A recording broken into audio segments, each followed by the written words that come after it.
Là, les 750 km, je les ai déjà dépassés aujourd'hui. En fait, il me reste encore 4 jours de course. Vous êtes parti de Lourdes, vous visez jusqu'à Paris, 750 km, 35 km en moyenne par jour. Et le but, c'est d'alerter. C'est évidemment en réaction à toutes les mesures liberticides que nous subissons depuis 2 ans. Et donc, moi, je n'ai pas peur de le dire, c'est un crime contre l'humanité. Donc, de voir des enfants masqués à l'école, mais moi, ça me remplit d'une haine et d'une rage sans nom, en fait. Et vraiment, ces gens-là ont des comptes à rendre. Et tous ces gouvernements, en fait, il faut les mettre dehors et il faut leur demander des comptes. Donc, je m'appelle Raphaël Yodra, j'ai 29 ans et je suis boxeur professionnel en boxe thaïlandaise. Donc, j'ai été champion, j'ai gagné des titres mondiaux en 2013. Et donc, je vis de mon art, la boxe thaïlandaise. Ce projet, la course de la liberté, c'est une idée qu'on a eue avec Mickaël il y a quelques mois. Début février, on en a reparlé. Et on a dit, bon alors cette course de Prométhée, on se la fait ou on se la fait pas? Et il m'a dit, bah écoute, tu sais quoi, j'appelle tous mes contacts et on tente. Quand j'ai vu ce qui se lançait, quelqu'un qui n'est pas dans la discipline de la course à pied longue distance et qui se lance ce défi de traverser la France, ça m'a tout de suite parlé en fait. Du coup, Christelle, vous avez accueilli Raphaël aujourd'hui. Ouais. Voilà, vous faites partie de ces familles qui l'ont accueilli. Comment est-ce que qu'est-ce qu'il en ressort pour vous humainement? Moi, c'est un moment extraordinaire parce qu'il y a du lien. Moi, je trouve que cette course et cet événement est vraiment quelque chose d'important, de pouvoir avoir quelqu'un qui se bat comme ça et qui montre aussi ce dépassement de soi en fait dans la vie de tous les jours et sur du long terme aussi. Donc demain, 9h, vous mettez les chaussures, le jogging et vous partez avec Raphaël. J'ai un handicap au niveau du pied, mais je vais pouvoir faire du vélo. L'accompagner en vélo. Ouais, alors pas sur la totalité, surtout quand je vais partir avec Esteban et Sacha, qu'on va faire, je pense, 5-6 km ensemble. On aurait pu faire 10, sauf que c'est trop long. Et ouais. Là, comment, personnellement, humainement, physiquement, en tant qu'athlète, comment tu te sens après plus de 20 jours? Voilà, donc il y a évidemment une fatigue qui s'accumule, donc une douleur et une souffrance globale à ce niveau-là, mais que je sais gérer vu que je suis sportif de haut niveau. Puis il y a Eric qui va m'accompagner demain aussi, qui a une grosse expérience en course à pied et en marche. Et donc ouais, ça devrait être sympa, il n'y aura pas de souci, ça sera bien. Pendant ces 20 jours, ça fait presque 20 familles qui vous ont accueilli. C'est ça. Et donc ça, tu fais bien d'en parler, c'est un point très important de la course, c'est aussi de créer du lien, de rassembler les gens. Parce que du coup, avec toutes ces mesures là depuis le début de la pandémie, ces masques, ces gestes barrières, ces confinements, ces couvre-feux, donc c'est divisé pour mieux régner, c'est vieux comme le monde. On sait bien éloigner les gens, même créer une crainte entre les gens, une hostilité, les rendre ennemis les uns des autres. Donc non, on rassembler les gens, recréer du lien, la convivialité. Et donc ouais, tous les matins, je me fais un peu d'étirements et un petit peu d'exercice musculaire, comme j'expliquais, pour pas perdre mes muscles en haut. Moi, je suis pas un coureur, je suis un boxeur. Et puis les pompes sur 2 doigts comme Bruce Lee, ça m'a mis plus d'1 an à y arriver, donc j'ai pas envie de les perdre. En fait. Donc je les fais un peu tous les matins.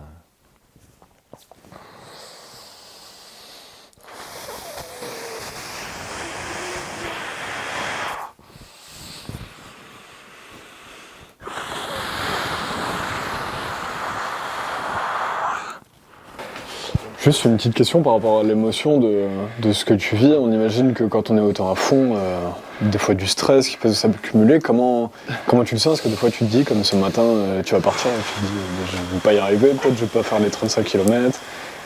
Non. Mais après, ouais, ça fait partie du mental. Je me dis non, je vais y arriver. Et j'y arrive. Du coup, et dans les 35 km, au pire, si je me sens moins bien, je vais les faire moins vite. Mais il n'y a aucun doute sur le fait que je vais les effectuer. Ça, c'est clair et net.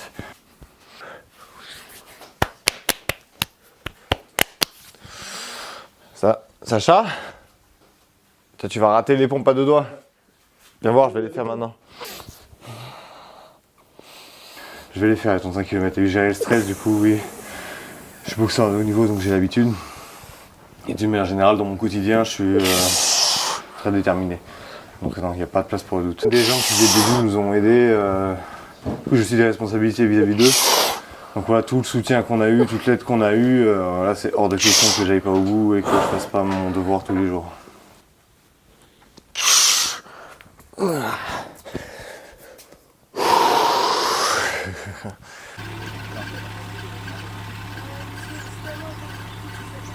Moi je suis passionné de mythologie et de philosophie, et donc Prométhée, j'aurai l'occasion d'y revenir, c'est le symbole le plus fort de la révolte et de l'intelligence révoltée particulièrement.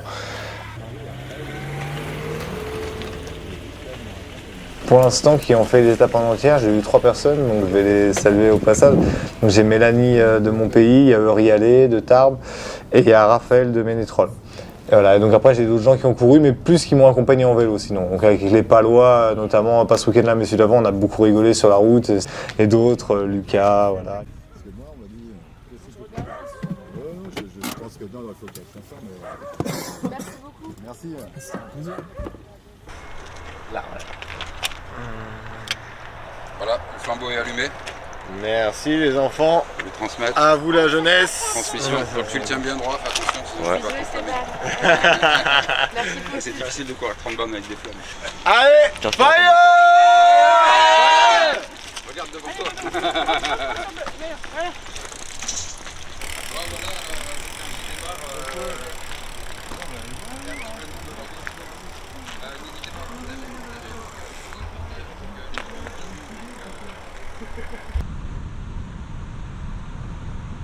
Pour expliquer aux gens qui tu es par rapport à ce que fait Raphaël.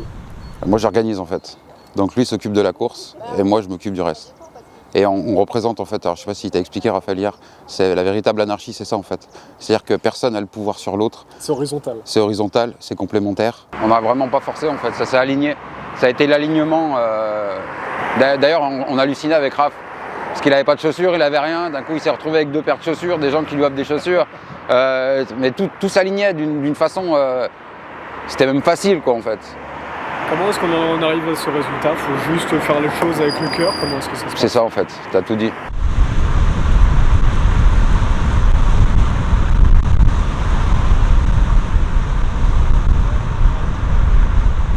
On a des excellents comédiens à la tête du pays. Leur non-verbal, alors Macron il a un non-verbal très maîtrisé, très contrôlé. Les accents, les rythmes, c'est vraiment très travaillé les discours. La communication? Ouais, et à niveau communication, c'est un excellent comédien. Ceux qui diront le contraire, ils y connaissent rien en comédie. Il est très bon comédien. Liberté! Laissez vivre les enfants! Dites-le les enfants, laissez-nous vivre! Donc ça fait mal au cœur que les gens ne s'en rendent pas compte. Et tu vois que ces gens, ils sont pas là pour... c'est des salauds en fait, il n'y a pas d'autre terme. C'est des pervers, c'est une perversité de faire ça. Nous les grands, on peut se démerder, on a le bon sens, mais les gosses, c'est cruel en fait. Avec Raphaël, qui, comme tu l'as rencontré, c'est un mec qui change pas en fait. Quand tu le rencontres, il changera jamais. Il est comme ça, c'est un personnage entier. Il n'y en a pas beaucoup en fait. Ouais, on a vu des centaines de sourires, c'est génial.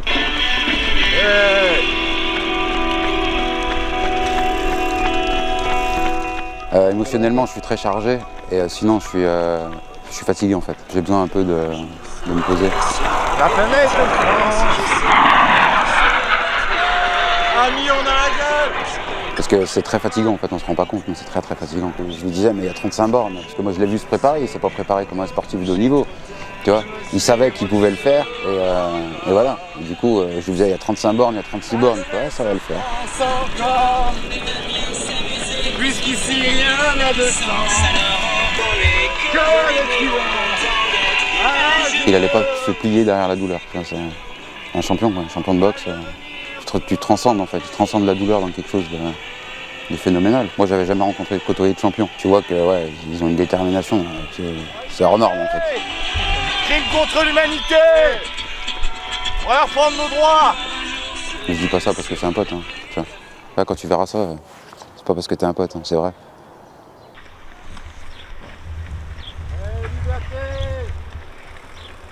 Ah ouais, ça monte hein. Vas-y, accroche-toi à mon ami. Au sien ou au mien? Faut que tu décroches si je décroche. Vas-y.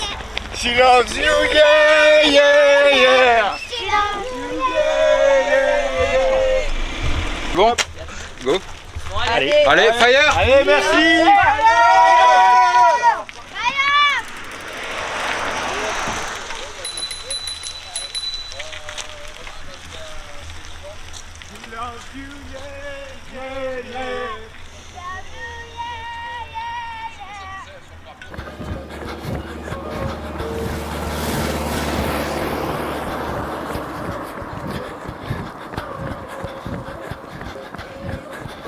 Ouais, je vais redescendre à Lourdes et puis voilà, après on rentre dans sa vie, quoi. Avec un album photo merveilleux, quoi. Énorme. C'est énorme ce qu'on a vécu. Ça aurait été une belle aventure. Ça aurait été une belle aventure.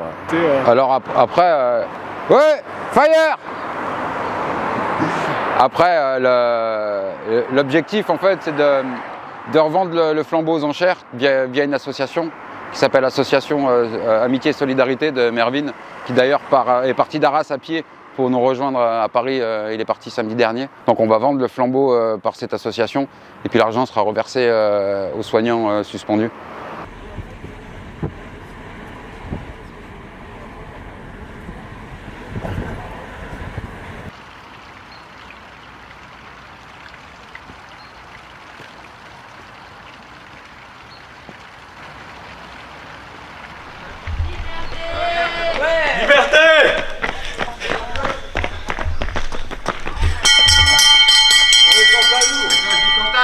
Stéphane, il a peut-être eu un souci avec la flamme, là, on ne le voit plus en vélo. Je sais pas.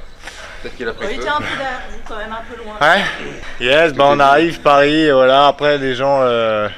Si c'est 2 secondes, c'est tout le but de la course, hein. C'est pas parce qu'ils ont levé des trucs hier que ça change quoi que ce soit. Comme je dis, crime contre l'humanité, ils ont bafoué les droits fondamentaux de l'humain, du vivant. Et donc ça se passera pas comme ça. Donc on arrive et voilà, réveillez-vous et on porte la flamme, le logos, la conscience, le courage. Les enfants avec le visage masqué à l'école, pour moi c'est vraiment crime contre l'humanité, je ne leur pardonnerai pas. Et voilà, que les gens se rendent compte de ça. Oui, bien sûr, et vraiment que les gens mettent prennent le contrôle de leur vie, se gouvernent eux-mêmes et mettent tous ces enfoirés dehors, il n'y avait pas d'autre mot. Moi je leur dis en face, et voilà, s'ils veulent m'arrêter, qui que ce soit, venez, vous serez bien reçus. Nous on s'est pas soumis et on se soumettra pas. Je pense qu'on est des millions insoumis. Donc si les millions se rassemblent, on aura un pouvoir, le pouvoir de prendre notre vie en main et d'arrêter d'avoir des tiques sur le dos qui nous sucent notre sang et qui en plus nous donnent des leçons. Parce que les mecs savent pas construire de maison et pas planter de graines. Donc, comme je dis tous les jours, ça n'a pas évolué depuis la nuit des temps. C'est Étienne La Boétie le disait ça, la servitude volontaire, c'est la masse qui a le pouvoir. Cette minorité là de tiques, comme tu dis, ils sont qu'une poignée et ils ont le pouvoir qu'on leur donne. Donc reprenons le pouvoir. Voilà. Bah Théo, il peut donner le là. Liberté! Mais comment est-ce que tu te sens là après avoir couru de 10h ce matin jusqu'à là, il est 13h et quelques? Ouais, 35 bons kilomètres, hein, j'avais pris l'habitude, donc... C'est le quotidien maintenant, c'est bon. Ouais, mon quotidien, avant la course, c'était plus dur que pendant la course. Donc je suis marginal, comme je dis, j'ai pas de téléphone, pas de carte bancaire, pas de carte d'identité. Je suis vegan, je me baigne à la rivière, je fais ma lessive au lavoir. Et donc je fais de mon mieux à chaque seconde. Et voilà, quand je fais mes cours, je ramène avec mes sacs, mes bocaux, mes trucs, je suis à pied. Donc j'en profite évidemment pour véhiculer toutes mes valeurs. Et ouais, c'est ça, il faut vraiment reconstruire l'humain, quoi, qui se rééduque, qui s'instruise de lui-même et qui apprenne à vivre en respectant la vie. En fait, j'aimerais ouvrir un café-théâtre associatif pour pouvoir mettre à disposition des groupes alternatifs, des jeunes, peu importe, tout le monde, une scène, des professionnels, des metteurs en scène, la lumière, pouvoir aussi en même temps mettre en avant les produits locaux. Faire une petite cuisine, mais que ça soit associatif, qu'on ne soit pas là dans un but lucratif, mais véritablement dans un but d'enrichissement personnel. Donc c'est un projet un peu dans la même veine finalement. Oui, toujours dans le théâtre, toujours dans l'art en fait. Dans l'art. Plus dans le changement de société, clairement. dans le monde de demain. Clairement, c'est ça. Je te dis même pas, même les fringues. La liberté. Alors moi j'ai rejoint Raphaël depuis Saint-Nazaire, je suis arrivé à Orléans et depuis je roule en vélo sur les étapes qu'a programmé Raphaël et Michael. Ça me paraît une démarche très pacifique. Tu es un soignant suspendu en plus. Voilà, moi je suis un réflexologue clinique. Aujourd'hui en fait je fais partie des gens qui n'ont plus d'activité suite aux différentes règles. Mais même si aujourd'hui elles ont changé, pour les soignants elles n'ont pas changé. Faut pas vous oublier, vous êtes toujours suspendu. On est toujours suspendu. Ouais. Alors moi j'ai pris un bon rythme, je pense. J'ai commencé par des étapes qui faisaient 80 km quand même. Donc, après j'ai un vélo qui permet pas non plus d'être des super performances, mais vu qu'il roule à peu près à ma vitesse. Enfin, voilà. En plus, voilà. Plus la moitié, finalement c'était la fin, fallait pas lâcher. Du coup on continue. Puis c'était dur, mais il fallait. Et là, je vais parler au nom des jeunes. Nous, le Covid, c'est une maladie qui touche les gens qui sont à risque. Donc c'est les personnes âgées, les personnes en obésité ou alors avec d'autres pathologies. Et c'est un peu contradictoire parce qu'on nous dit d'un côté fais du sport, d'un côté on ferme les clubs, on nous dit ça touche, faut faire attention aux personnes âgées, mais on restreint nos libertés aussi à nous. Et en fait, on ressent vraiment une injustice et ça nous pourrit notre jeunesse en fait. J'étais un des seuls jeunes, mais en fait, on voit beaucoup de jeunes qui en ont marre, mais qui n'agissent pas. Et il faut comprendre en fait, si on n'agit pas, si on se laisse faire, rien va changer. Et c'est que quand on bouge et qu'on montre qu'on n'est pas d'accord, que les choses changent. C'est pas en subissant que ça va s'arrêter. Bon, voilà la douche. Alors la flemme. Un dernier mot, donc là vous allez rejoindre, maintenant que la course est finie, vous allez rejoindre vos nouveaux hôtes pour la nuit, pour ce soir, ouais. Vous avez passé la journée avec eux? On va passer la fin de journée avec eux, le repas avec eux et la nuit avec eux pour repartir demain. Trop bien, et c'est toujours comme ça, c'est toutes les... Ouais, là on a filmé une journée, nous, encore une matinée quoi, avec la soirée. Mais vous, c'est ça qui se répète depuis 30 jours. Depuis le début, ouais. Donc l'arrivée définitive, ça sera au Sacré-Cœur. Ce que tu m'as dit, c'est à quelle heure du coup je pense il faudra y être à 14h, 14-15h, parce que je pense qu'il va arriver entre 15 et 16h. Ok. Vaut mieux être là avant en fait, on ne sait pas, parce qu'avec lui, il peut aller très vite à la fin. Okay. Donc c'est entre 14 et 16h, c'est large, mais... Merci les gars. Merci à vous. Yes, merci beaucoup les gars.